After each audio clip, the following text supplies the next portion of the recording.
Thank you very much. I'm Dr. Adekunle Olowu. I work at the Primary Healthcare Corporation in Qatar. I'm an assistant professor with Cornell Medicine in Qatar and as consultant family physician. I'm also a CPD lead at the PHCC. I welcome you all to the Primary Healthcare and Medicare Summit online conference, and thank you for the opportunity. Thank you for the host for the opportunity to present. I'm talking on hemorrhagic suprarenal pseudocysts, a systematic review of a rare condition from family physicians' perspective during the COVID-19 global pandemic. I want to say a very big thank you to all my colleagues who have presented before me. Thank you for the excellent presentations. And I do not have any financial interest or arrangement or affiliation with anyone in relation to this presentation that could be perceived as a real or apparent conflict of interest in the context of the subject of this presentation. However, my case report publication was sponsored by my organization, the Primary Healthcare Corporation in Qatar. Thank you to them for that.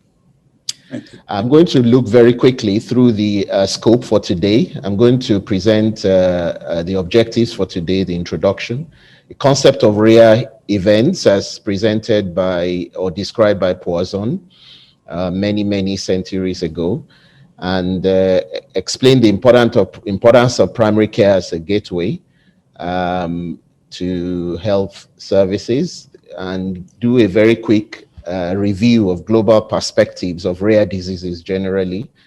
And I'm presenting my case report with my colleague as well as the systematic review. I would also suggest approach to management and give recommendations. The systematic review of hemorrhagic suprarenal cysts. These are the objectives for this presentation: to present an update on the index case report that we saw at the Primary Healthcare Center here in Qatar, a systematic review of the literature on the subject, and then to give global perspectives and generic recommendations. The concept of rarity is so important. Rare diseases are very rare. In Europe, it's described as diseases that occur 1 in 2,000 cases, and in America is quite similar, 1 in 2,500. It affects 30 million people in Europe, which is about 6 to 8% of the European population, and 300 million people globally. They are often genetic. 80% of them are genetic, and 70% of them tend to start in childhood. So this affects children quite a lot, and of course it affects the whole family in one way or the other. There is a global online register of rare disease, OMIM and EURODIS, and there is also an online resources. There may be several all over the world, but Orphanet is one that is very common and quite accessible.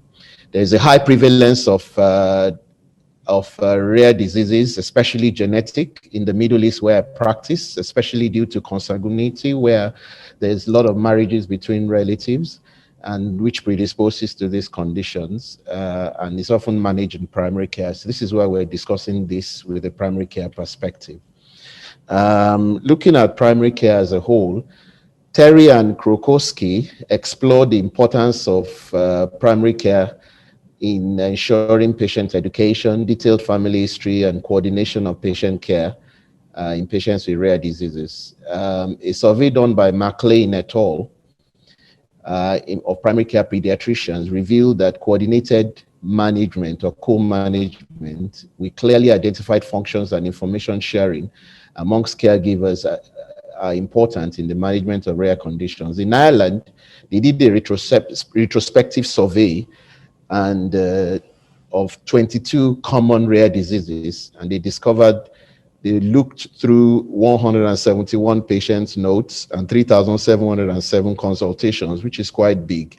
One of the things they found out was that the GP-specific coding systems were usually inadequate for rare diseases identification, and they found out that some of their patients actually had access to Orphanet and the carers, which is quite impressive. I'm going to look at the concept of rarity. When we talk about rare events, for the chances of a human being flying to space is 1 in 13.7 million. And the the chances of witnessing a volcano or a volcanic eruption happening is 1 in 730,000. And the chances of being struck by lightning is 1 in 500,000. The chances of dying for COVID-19 is 1 in 1,711. So we can see that it's quite rare occurrences, or diseases are rare, but when they do occur, they can have devastating consequences. And it's quite important in primary care that we know how to deal with these conditions and these patients. Simeon Denis Poisson, who is a mathematician and engineer in 1781, is a French physicist. He described the concept of Poisson distribution and Poisson regression in probability theory in 1837. He described the Poisson distribution, which talks about statistics. It's a statistical model basically to describe this distribution of rare conditions in a large population in a period of time. And Poisson regression refers to early warning and predicting diseases that have low incidence rates. Our statisticians, I'm not a statistician, but I'm sure our statisticians will be able to give us more insight into that. But I just thought I should give us some historical perspective to rare diseases. This is our systemic review. It started with this index case study that we saw, which was published in the BMJ online earlier this year. It was a 48-year-old man who presented with cough and shortness of breath of 2 months duration. It's an abdominal condition, but he presented with a predominantly respiratory symptoms, which is why as family physicians, we have to be very careful and be very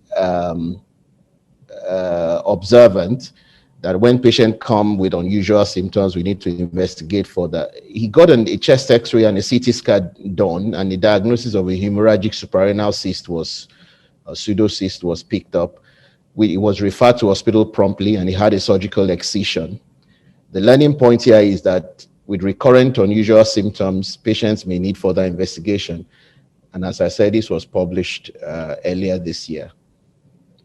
This prompted us to go ahead to do a systemic review on this subject, and we searched on Orphanet and searched on the common, I'll tell you what the search strategy is in a minute, but we searched all the common databases, and we discovered 26 relevant papers that have reported hemorrhagic suprarenal cysts in the last 5 years.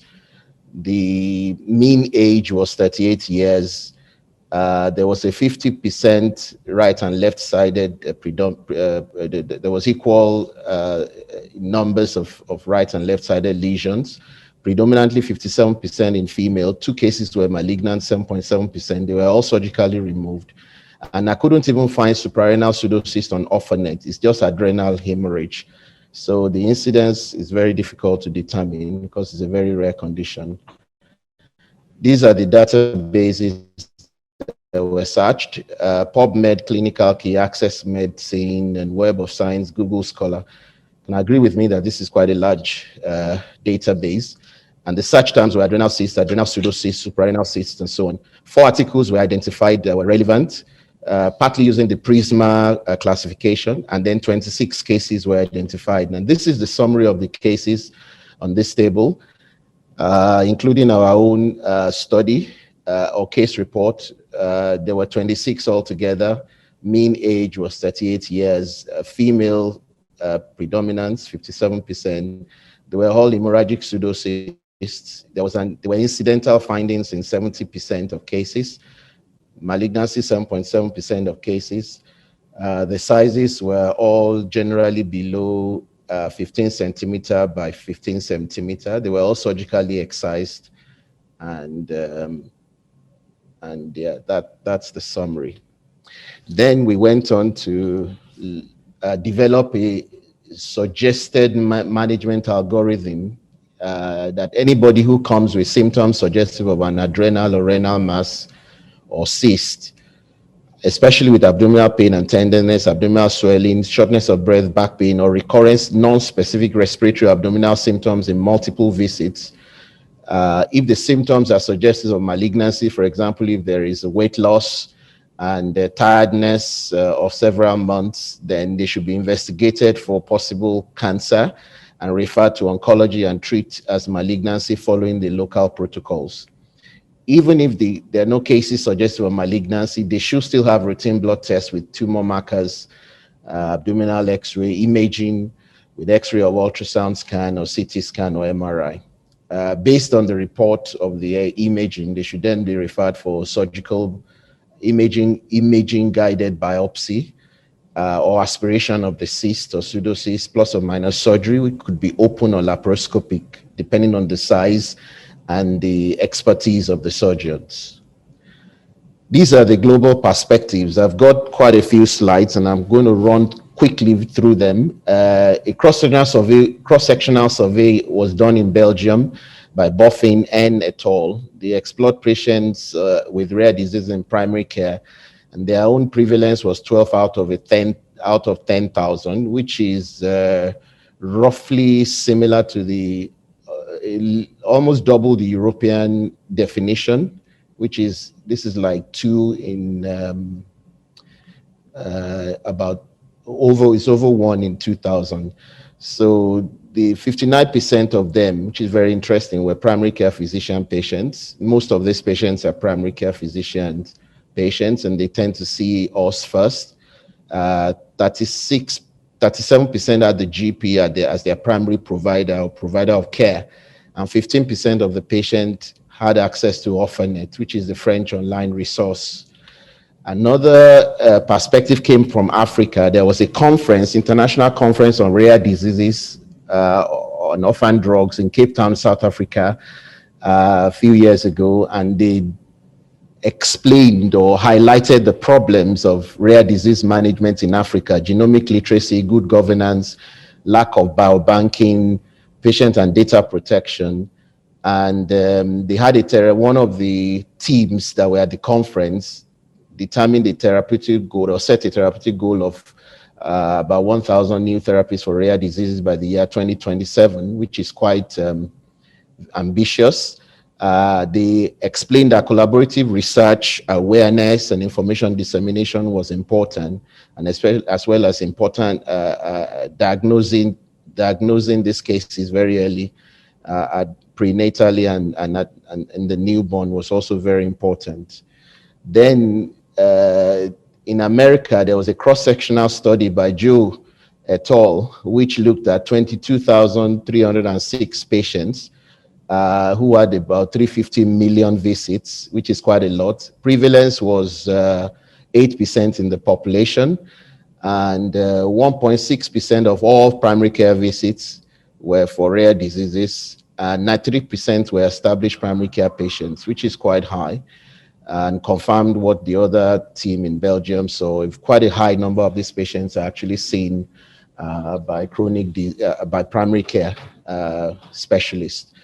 And then there were 50% of rare disease patients were more likely to be referred to another provider, secondary care. Another letter to the editor of a magazine in Asia by Sun et al. Highlighted 3 key areas of improvement for primary care treatment of rare diseases. That they said it was important to develop a legal framework for their protection and establishing a healthcare policy to assess their impact on patients and families, and the foster collaborations amongst the sectors in the country. In South America, in Colombia, Matios et al. In 2017 actually went ahead to explore setting up a national registry of rare diseases, which was very impressive. And the Colombian population of 3 million, out of that 3 million, 13,000 patients were recorded in registry, and 653 of them were rare diseases. Common rare diseases found was hemophilia A, which was 8.5%. They explained that the main problem they found out was significant underreporting of rare diseases. And in Australia, a population-based cohort study by Walker et al. Discovered that 2% of the population was the prevalence they found of rare diseases in Australia, and they represented 4.6% of discharges, but was responsible for 10% of a total inpatient hospital expenditure, which is quite a lot. 4% of the, almost 5% of discharges, but 10% of the budget. So it's a huge financial burden for health systems all over the world. Australia was just used as an example here. Looking at the political wheel, I stumbled on these two news articles in the BBC a few days ago. Why Africa urgently needs its own genetic library. This is one of the key recommendations that I'll be talking about, developing a genetic library or like a biodata to sequence, to have a genetic sequencing record of the population to aid the diagnosis of rare diseases. And this one on CNN talked about on Sky News, described the Genome Project, which was announced a couple of weeks ago or so in the UK. They said £5 billion is going to be invested into health-related research and development, which aims to tackle health inequalities ahead of the budget. It's basically Genome Project is to sequence the genome of the population as much as possible to be able to detect rare diseases and to treat them in time. In Qatar, we have an excellent biobank and genome project that is already established several years ago. It's part of the Qatar Foundation, the Medical Research Center, and it has a national repository. It's also a national repository center. It supports about 190 projects in different healthcare sectors. It partners with health organizations to formulate public health policy guidelines, data sources, and so on, and is into genomic research, especially personalized medicine, which is the new way to go with genomic advancement. Suggested management steps are prenatal screening and diagnosis by obstetricians needs to be improved, registration in the national biobank or database, notification of primary care by secondary care, e.g. pediatricians postpartum, for diagnosis recording, involvement of community nurses, and prioritize access to secondary and tertiary care. General other recommendations, pre and neonatal diagnosis efforts to be intensified, developing a national database, global research collaborations involving patients and carers in their management, country or regional genetic biobank, inter-country research collaboration, national guidelines on joint management of rare diseases in primary, secondary, and tertiary care. Unusual recurring symptoms needs extensive investigations.